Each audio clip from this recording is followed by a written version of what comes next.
Hi there, I'm Brooke, and this is the story of how my mom found out that I hoard food. My mom has always been obsessed with eating healthily and exercising loads. She basically lives in the gym, and she has to go every day, even on our birthdays and Christmas. She has also been on some kind of diet for as long as I can remember. She doesn't need to diet at all. She's got a really nice figure.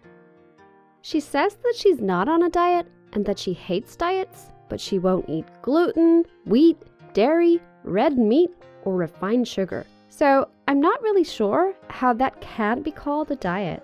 The thing is, I wouldn't really care what my mom eats or does because we're not particularly close. But she tries to make my whole family follow the same regime. My sister finds it okay. At home, she pretends to really like the healthy food my mom gives us, but I know she secretly goes out for burgers and chips with her friends. She's amazing at ballet and is really good at running, so is naturally slim though, so my mom doesn't notice. Me, on the other hand, I'm quite chubby and shy, and I hate exercise. This seems to infuriate my mom and makes her even more determined to make me adopt her clean way of eating. The more she tries to shove salads down my throat, though, the more I want to rebel. She has a specially designed meal plan for me, so if she had her way, I'd never get to choose what I ate. It would just be breakfast, porridge with an apple, lunch, salad with plain grilled chicken, dinner, some kind of vegetable soup and more salad. How am I even supposed to survive on that? My only safe haven is my room, where in an old plastic bag under my bed, I keep my secret stash of treats. I spend all my pocket money on chocolate, crisps, and sweets that my mom would never let me have. When my mom asks me what I spend it on, I just say that I am saving for college, and that keeps her quiet. In reality, I sneak to the corner shop after school and fill my pockets, then smuggle it back to my room to eat when I'm doing homework. Chocolate and sweet things are my escape from my miserable time at home. My parents only have time for my sister, Libby, as she is great at sports and super confident, while I'm just a bit of a bookworm. Sugar makes me feel better. My favorite thing to do is melt Mars bars on my radiator, then drink the melted sticky goodness out of the wrapper. I find it comforting when I've had a hard day, when I've been teased at school or ignored by my parents or failed a test. Needless to say, my mom's radical diet is making no difference on me. One day, I got home from school to hear my parents having an argument. This wasn't completely new. My parents didn't really get on that well and often fell out over things.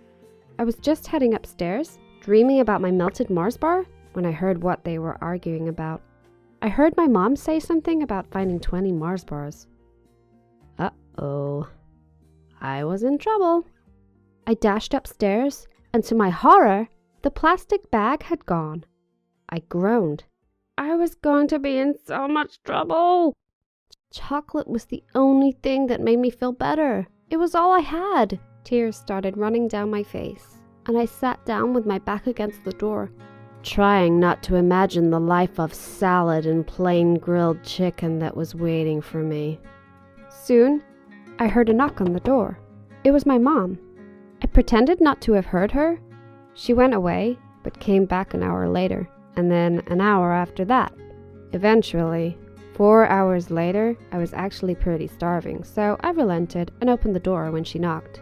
I felt embarrassed for my stash of food, but also angry that she had pushed me to have to hide food. I didn't want to speak to her, but she sat down on my bed and asked me if we could have a chat.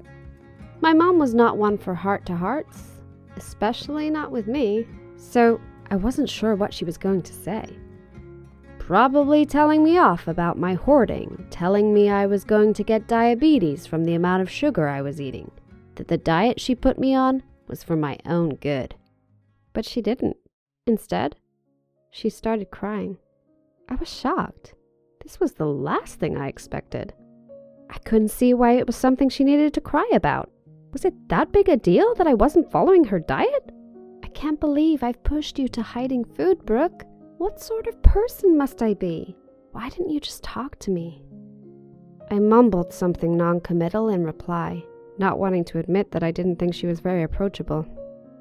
Mom apologized again and explained that the reason she was so uptight about her diet is that her best friend at school died from a heart attack really young.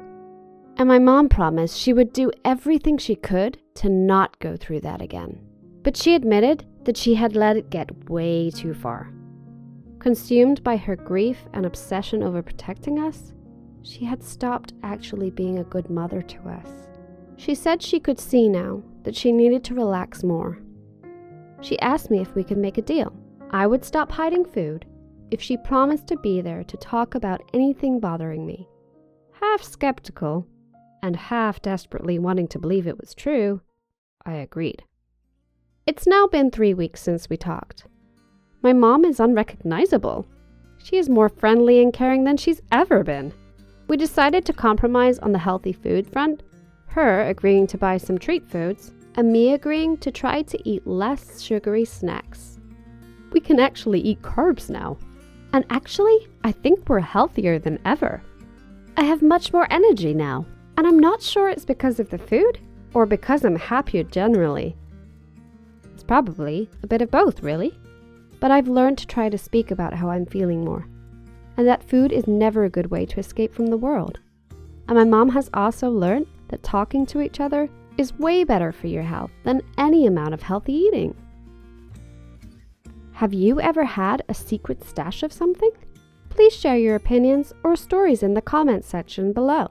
Don't forget to like the video and subscribe to our channel.